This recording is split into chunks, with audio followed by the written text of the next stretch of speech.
Si votre niveau ressemble à ça, alors en moins de 2 minutes, on va le transformer en ça. Je vais vous montrer exactement quels éléments ajouter, dans quel ordre et surtout pourquoi chacun d'eux est indispensable pour construire un environnement extérieur dans Unreal Engine 5. Alors, c'est parti. Comme vous pouvez le voir, je viens de créer un nouveau niveau. Et par défaut, il paraît complètement vide. Mais c'est totalement normal. Quand on crée un nouveau niveau, Unreal Engine nous donne simplement une scène de base. Il n'y a pas encore de système d'éclairage, pas de ciel, pas d'atmosphère, ni aucun élément qui donne une véritable identité à notre environnement. Notre objectif va donc être de construire cette ambiance étape par étape, en ajoutant chaque élément dans le bon ordre. On commence avec la Directional Light. C'est elle qui représente le soleil dans notre scène. Elle permet de définir la direction de la lumière principale ainsi que la manière dont les ombres vont se projeter sur les différents éléments de notre niveau. Par contre, vous allez remarquer qu'à elle seule, elle ne transforme pas encore réellement notre environnement. Et c'est parfaitement normal. La Directional Light est seulement la première pièce du système. Elle va avoir besoin de prochains éléments pour révéler tout son potentiel. On ajoute maintenant une Skylight.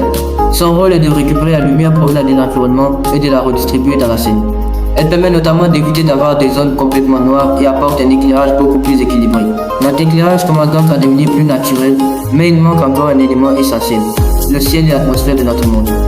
On ajoute donc une Sky Atmosphere. C'est elle qui va créer l'apparence de notre ciel et permettre à la lumière du soleil d'interagir correctement avec l'atmosphère. C'est à partir de ce moment que notre scène commence vraiment à ressembler à un environnement extérieur.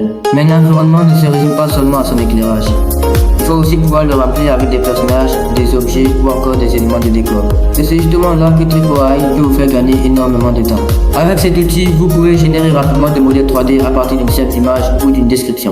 Que ce soit pour créer des personnages, des accessoires ou différents éléments d'environnement. Cela permet d'accélérer considérablement votre processus de création. Vous pouvez tester gratuitement l'outil et avec mon lien en description, profitez du premier mois starter pour seulement 0,50$.